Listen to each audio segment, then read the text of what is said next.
मोक्षमार्गस्य नेतारम्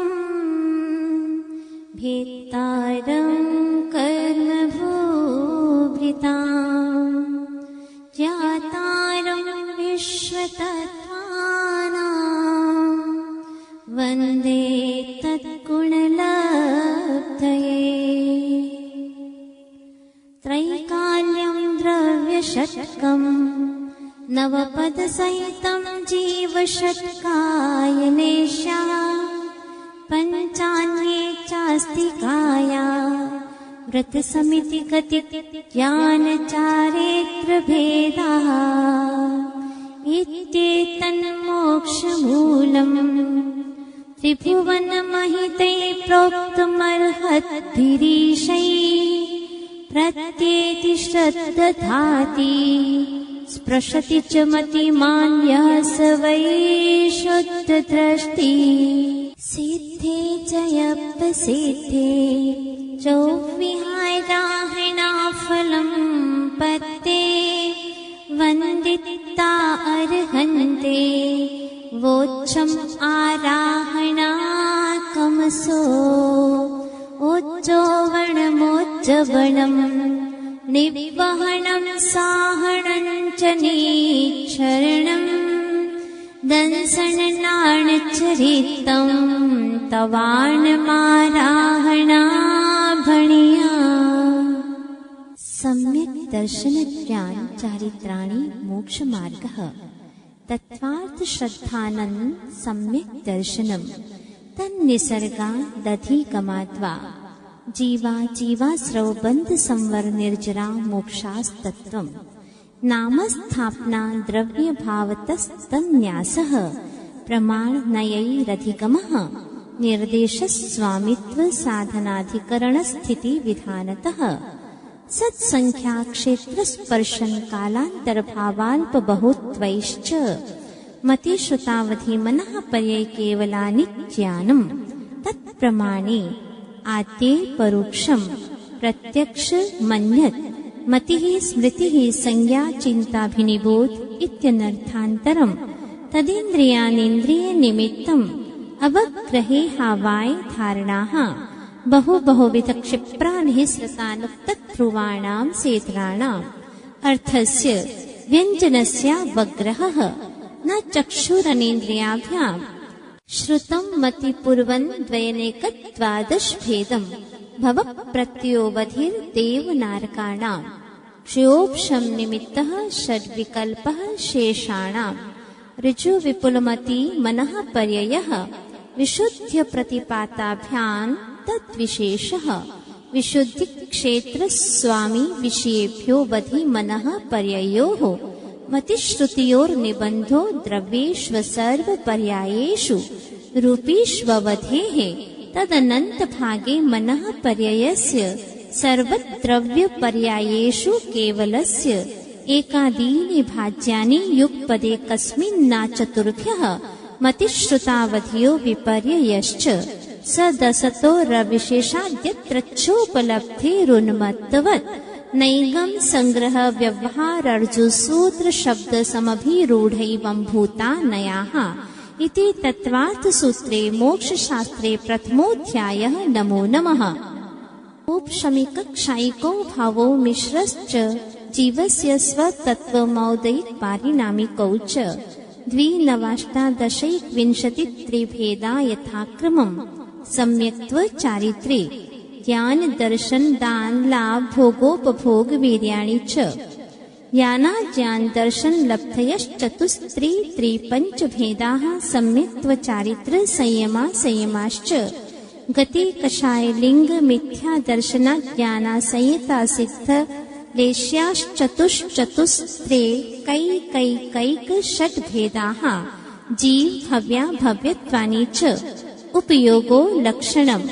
स द्विविधोष्टचतुर्भेदः संसारिणो मुक्ताश्च समनस्का मनस्काः संसारिणस्त्रसस्थावराः पृथिव्यप्तेजो वायु वनस्पतयः स्थावराः द्विन्द्रियादयस्त्रसाः पञ्चेन्द्रियाणि विविधानि निर्वृत्युपकरणे द्रव्येन्द्रियम् लब्ध्युपयोगौ भावेन्द्रियं स्पर्शन रसन घ्राण चक्षुः श्रोत्राणि स्पर्श रस गंध वर्ण शब्दास्तदर्थाः श्रुतमनीन्द्रियस्य वनस्पत्यन्तानामेकम् कृमि पिपीलिका भ्रमर मनुष्यादीनामेकैक वृद्धानि संज्ञिनः समनस्काः विग्रहगतौ कर्मयोगः अनुश्रेणी गतिः अविग्रहा जीवस्य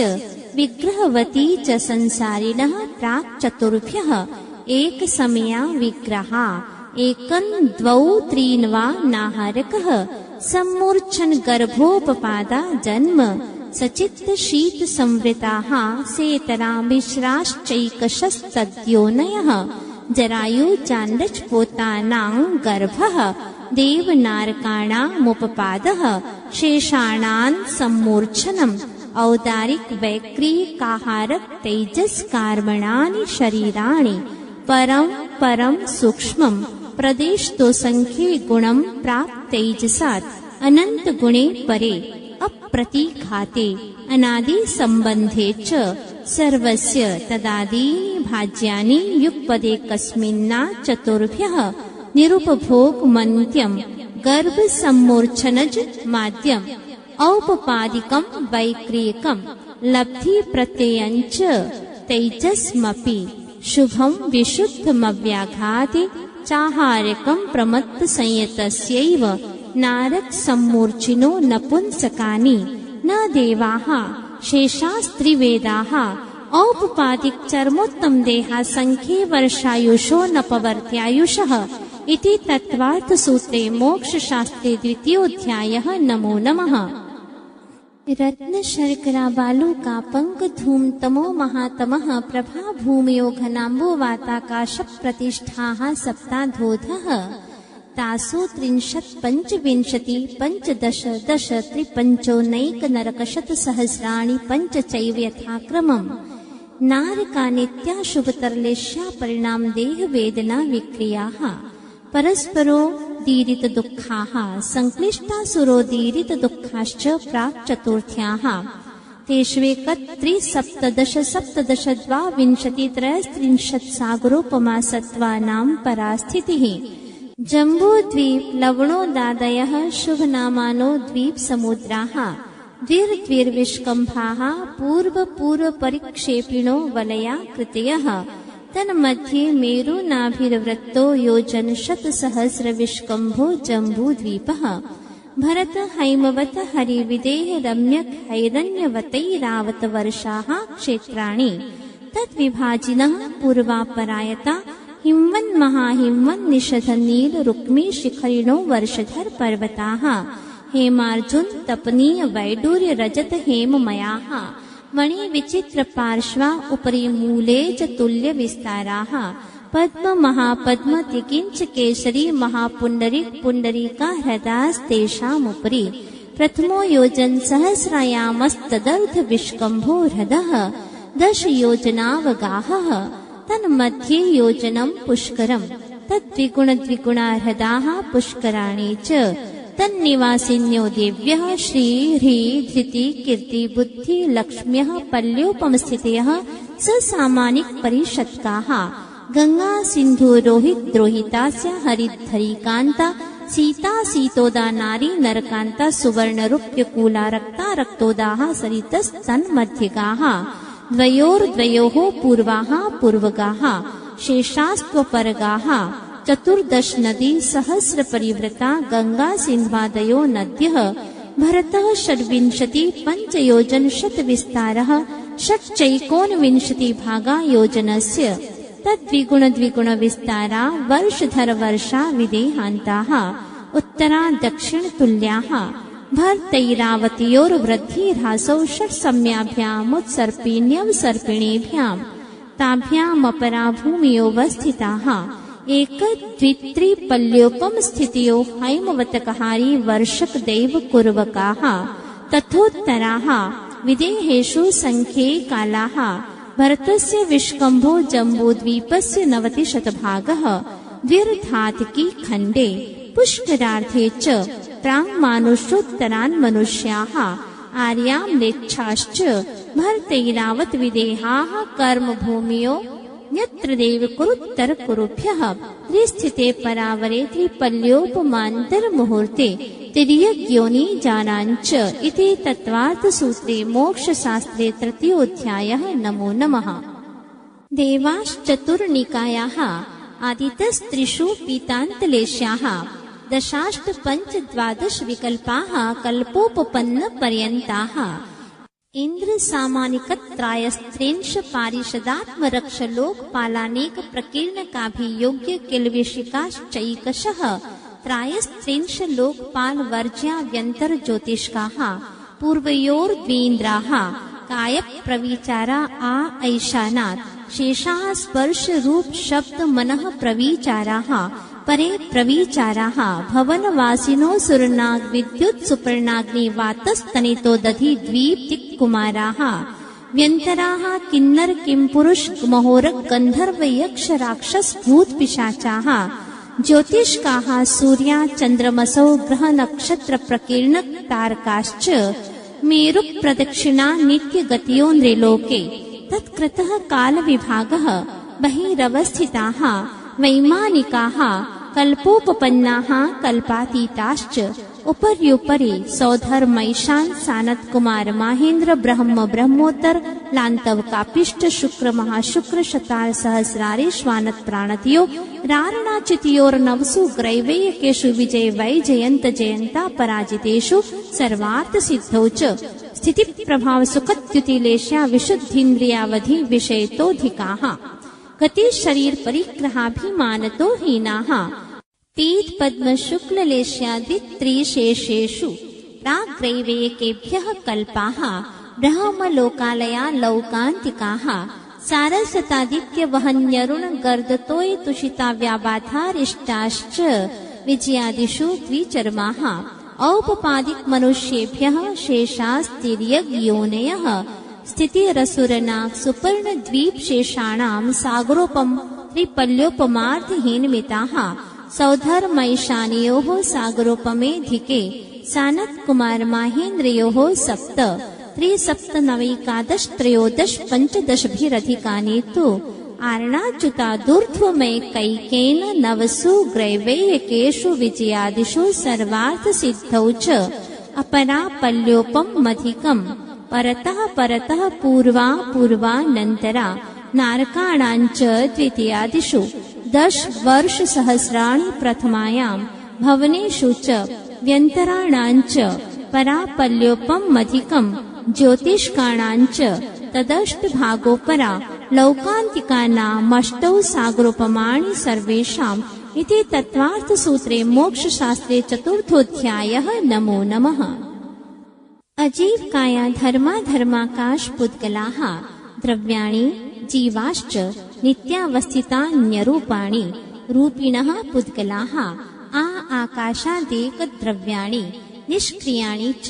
असंख्येयाः प्रदेशा धर्माधर्मैक जीवानाम् आकाशस्यानन्ताः संख्येयाश्च पुद्गलानाम् नाणोः लोकाकाशे वगाहः धर्माधर्मयोः कृत्स्ने एकप्रदेशादिषु भाज्यः पुद्गलानाम् असंख्ये भागादिषु जीवानाम् प्रदेश संहार विसर्पाभ्यां प्रदीपवत् गतिस्थित्युपग्रहो धर्माधर्मयोरुपकारः आकाशस्यावगाहः शरीर वाङ् मनः प्राणापानाः पुद्गलानाम् सुख दुःख जीवित मरणोपग्रहाश्च परस्परोपग्रहो जीवानाम् वर्तना परिणामक्रियाः परत्वापरत्वे च कालस्य स्पर्श रस गन्ध वर्णवन्तः पुद्गलाः शब्द बन्ध सौक्ष्म स्थौल्य संस्थान भेद तमश्छाया तपोद्योतवन्तश्च अणवः स्कन्धाश्च भेद संघातेभ्य उत्पद्यन्ते भेदादणुः भेद संघाताभ्यां चाक्षुषः सद्द्रव्य लक्षणम् उत्पाद व्यय द्रव्ययुक्तं सत् तद्भावाव्ययं नित्यम् अर्पितानर्पित सिद्धेः स्निग्ध रुक्षत्वात् बन्धः न जघन्य गुणानां गुणसाम्ये सदृशानां द्व्यधिकादि गुणानां तु बन्धेधिकौ पारिणामिकौ च गुणपर्यवत् द्रव्यम् कालश्च सोऽनन्त समयः द्रव्याश्रया निर्गुणा गुणाः तद्भावः परिणामः इति तत्त्वार्थसूत्रे मोक्षशास्त्रे पंचमोऽध्यायः। नमो नमः। काय वाङ् मनः कर्मयोगः स आश्रवः शुभः पुण्यस्याशुभः पापस्य स कषायाकषाययोः साम्प्रदायिकेर्यापथयोः इन्द्रिय कषायव्रतक्रियाः पञ्चविंशति संख्याः पूर्वस्य भेदाः तीव्रमन्दज्ञाताज्ञात भावाधिकरण वीर्य विशेषेभ्यस्तद्विशेषः अधिकरणं जीवाः आद्यन् समरं समारंभारंभ योग कृतकारितानुमत कषाय विशेषैस्त्रिश्चतुश्चैकशः निर्वर्तना निक्षेप संयोग विसर्गा द्विचतुर्द्वित्रिभेदाः परम् तत्प्रदोष निह्नव मात्सर्यान्तराया साधनोपघाता ज्ञान दर्शना वर्णयोः दुःख शोक तापाक्रन्दनवत् परिदेव नान्यात्म परो भयस्थान्य सद्वेद्यस्य भूत प्रत्यनुकम्पादान सराग संयमादि योगः क्षान्तिः शौचमिति सद्वेद्यस्य केवली श्रुत संघ धर्म देवावर्णवादो दर्शन मोहस्य कषायोदया तीव्र परिणामश्चारित्र मोहस्य बह्वारंभ परिग्रहत्वन्नारकस्यायुषः माया तैर्यग्योनस्य अल्पारंभ परिग्रहत्वं मानुषस्य स्वभाव मार्दवञ्च निःशील व्रतत्वञ्च सर्वेषां सराग संयमा काम निर्जरा बाल तपांसी दैवस्य सम्यक्त्वञ्च योग वक्रता विसंवादनञ्चा शुभस्य नाम्नः तद्विपरीतं शुभस्य दर्शन विशुद्धिर्विनय संपन्नता शील व्रतेष्वनतिचारो भीक्ष्ण ज्ञानोपयोग संवेगो शक्ति तस्त्याग तपसी साधु समाधिर वैयावृत्य करणमर्हदाचार्य बहुश्रुत प्रवचन भक्ति रावश्यका परिहाणिर मार्ग प्रभावना प्रवचन वत्सलत्वमिति तीर्थकरत्वस्य परात्मनिंदा प्रशंसे सदसत् गुणोच्छादनोद्भावने च नीचैर्गोत्रस्य तद्विपर्ययो नीचैर्वृत्त्यनुत्सेकौ चोत्तरस्य विघ्नकरणमन्तरायस्य इति तत्त्वार्थसूत्रे मोक्षशास्त्रे षष्ठोऽध्यायः। नमो नमः। हिंसा नृतस्तेया ब्रह्म परिग्रहेभ्यो व्यर्तिर्व्रतम् देश सर्वतोऽनुमहति तत्स्थैर्यार्थं भावनाः पञ्च वाङ् मनोगुप्तिर्यादान् निक्षेपण समेत्यालोकितपान भोजनानि पञ्च क्रोध लोभ भीरुत्व हास्य प्रत्याख्यानान्यनुवीचि भाषणञ्च पञ्च शून्यागार विमोचितावास परोपरोधाकरण भैक्ष शुद्धि सधर्मा विसंवादाः पञ्च स्त्री राग कथा श्रवण तन्मनोहरांग निरीक्षण पूर्वरतानुस्मरण व्रश्येष्ट रस स्व शरीर संस्कार त्यागाः पञ्च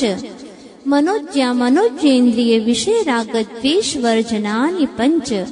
हिंसादिष्विहामुत्रापायावद्य दर्शनम् दुःखमेव वा मैत्री प्रमोद कारुण्य माध्यस्थ्यानि च सत्वगुणाधिक क्लिश्यमाना विनयेषु जगत्काय स्वभावौ वा संवेग वैराग्यार्थम् प्रमत्त योगात् प्राण व्यप्रोपणम् हिंसा असदभिधान मन्द्रितम् अदत्ता दानंस्तेयम् मैथुनम ब्रह्म मूर्छा परिग्रहः निशल्यो व्रति अगार्यनगारश्च अणुव्रतो गारी दिक्तेशानर्थ दंड विरति सामायिक प्रोषधोपवासोपभोग परिभोग परिमाणातिथि संविभाग व्रत संपन्नश्च मारणान्तिकीं संलेखनान् जोषिता शंका कांक्षा विचिकित्सान्य दृष्टि प्रशंसा संस्तवाः सम्यक् दृष्टेरतिचाराः व्रतशीलेषु पञ्च यथाक्रमम् बन्धवदच्छेदाति भारारोपणान्नपान निरोधाः मिथ्योपदेशरहुभ्याख्यान कूटलेखक क्रियान्यासापहार साकार मंत्र भेदाः स्तेन प्रयोक्तदारतादान विरुद्ध राज्यातिक्रम हीनाधिक मानोन्मान प्रतिरूपक व्यवहाराः पर विवाह करणे त्वरिका परिग्रहिता गमनानंग क्रीडा कामतीव्राभिनिवेशाः क्षेत्र वास्तु हिरण्य सुवर्ण धन धान्य दासी दास कुप्य भाण्ड प्रमाणातिक्रमाः ऊर्ध्वाधस्तिर्यक् व्यतिक्रम क्षेत्र वृद्धि स्मृत्यन्तराधानानि आनयन प्रेष्य प्रयोग शब्द रूपानुपात पुद्गल क्षेपाः कंदर्प कौतुकुच्च मोखन्यास मिक्षाधिकरणोपभोग परिभोगा नर्थक्यानि योग दुह प्रणिधाना नादर स्मृत्यनुपस्थानानि अप्रत्यवेक्षिता प्रमार्जितोत्सर्गादान संस्तरोपक्रमणानादर स्मृत्यनुपस्थानानि सचित्त संबंध सम्मिश्रा भिषव दुह पक्वाहाराः सचित्त निक्षेपाभिधान पर व्यपदेश मात्सर्य कालातिक्रमाः जीवित मरणाशंसा मित्रानुराग सुखानुबंध निदानानि अनुग्रहार्थं स्वस्यातिसर्गो दानं विधित द्रव्य दात्री पात्र विशेषात् तद विशेषः इति तत्वार्थ सूत्रे मोक्ष शास्त्रे सप्तमोऽध्यायः। नमो नमः। मिथ्या दर्शनाविरति प्रमाद कषाय योगा बंध हेतवः स कषायत्वात् जीवः कर्मणो योग्यान् पुद्गलानादत्ते सबन्धः प्रकृतिस्थित्यनुभव प्रदेशास्तद्विधयः आद्योज्ञान दर्शनावरण वेदनीय मोहनीयायुर्नाम गोत्रान्तरायाः पञ्चनवत्वयष्टाविंशति चतुर्द्विचत्वारिंशत् द्विपञ्चभेदा यथाक्रमम् मतिश्रुतावधि मनः पर्यै केवलानां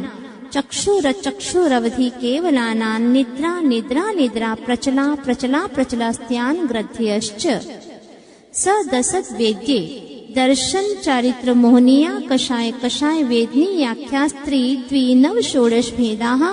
सम्यक्त्व मिथ्यात्व तदुभयान्य कषायौ हास्य रत्य रतिशोक भय जुगुप्सास्त्री पुन्नपुंसक वेदा अनंतानुबंध्य प्रत्याख्यान संज्वलन विकल्पाश्चैकशः क्रोध मान माया लोभाः नारद तैरज्ञोन मानुष दैवानि गति जाति शरीरांगोपांग निर्माण बंधन संघात संस्थान संघनन स्पर्श रसगंध वर्णानु पूर्व्या गुरु लघुपघात परघाता तपोद्योतोच्छ्वास विहायो गतयः प्रत्येक शरीरत्रस सुभग सुस्वर शुभ सूक्ष्म पर्याप्ति स्थिरादेयशः कीर्ति सेतराणि तीर्थकरत्वञ्च उच्चैर्नीचैश्च दान लाभ भोगोपभोग वीर्याणाम् आदितस्तिसृणां मन्त्रायस्य च 30 सागरोपम कोटिकोट्यः परास्थितिः सप्ततिर्मोहनी यस्य 20 गोत्रयोः 33 सागरोपमान्यायुषः अपरा 12 मुहूर्ता वेदनीयस्य नाम गोत्रयोरष्टौ शेषाणां मन्तर्मुहूर्ता विपाकोऽनुभवः स यथानां ततश्च निर्जरा नाम प्रत्ययाः सर्वतो योग विशेषात् सूक्ष्मैक क्षेत्रावगाः स्थिताः सर्वात्म प्रदेशेष्वनन्तानन्त प्रदेशाः सद्वेद्य शुभायुर्नाम गोत्राणि पुण्यम् अतोऽन्यत् पापम् इति तत्वार्थ सूत्रे मोक्ष शास्त्रे अष्टमोऽध्यायः। नमो नमः। आश्रव निरोधः संवरः स गुप्ति समिति धर्मानुप्रेक्षा परिशः जय चारित्रैः तपसा निर्जराच सम्यग् योग निग्रहो गुप्तिः इर्या भाषैषणादा निक्षेपोत्सर्गाः समितयः उत्तम क्षमा मार्दवार्जव शौच सत्य संयम तपस्त्यागा किंचन्य ब्रह्मचर्याणि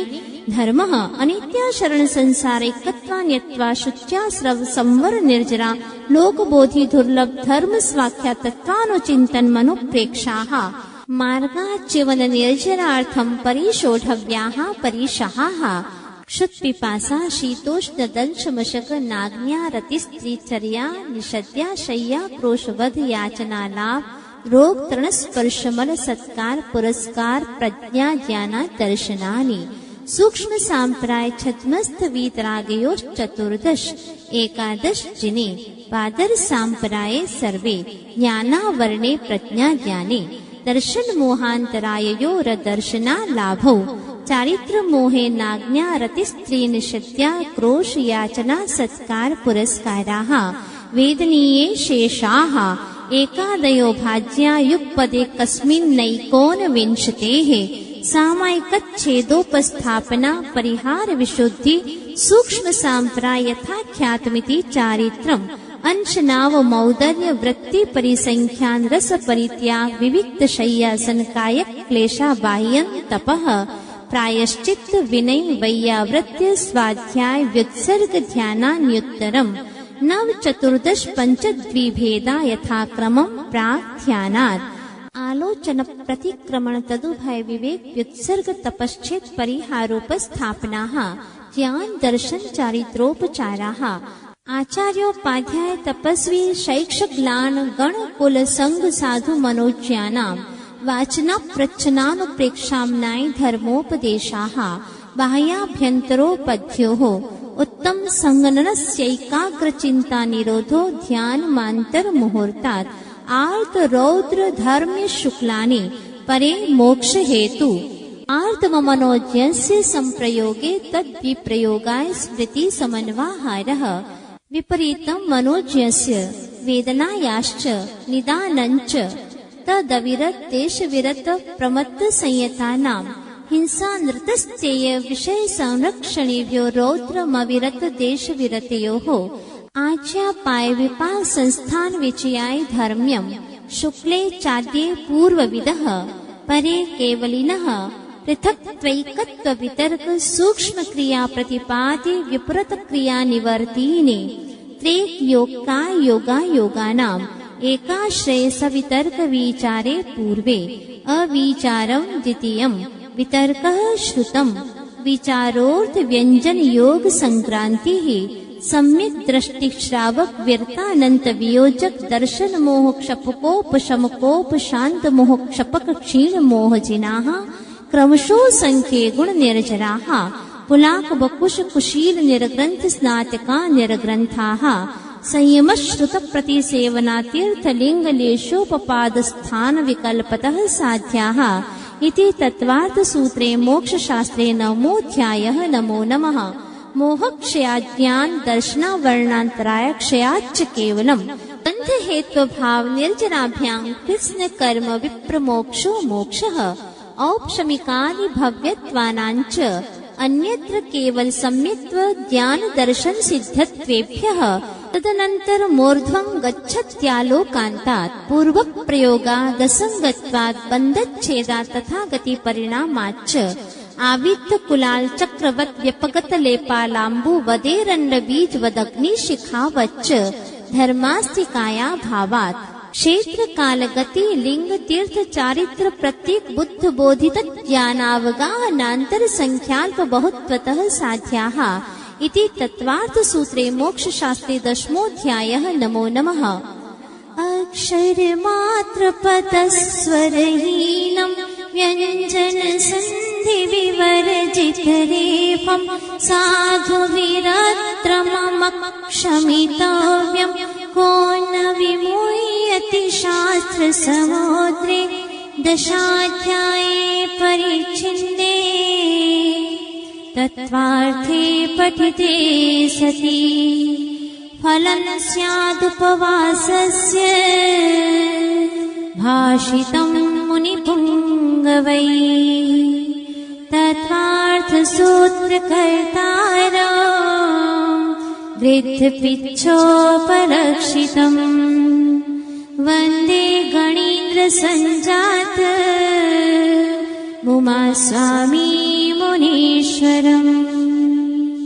उमास्वामी मुनीश्वरम् उमास्वामी मुनीश्वरम्।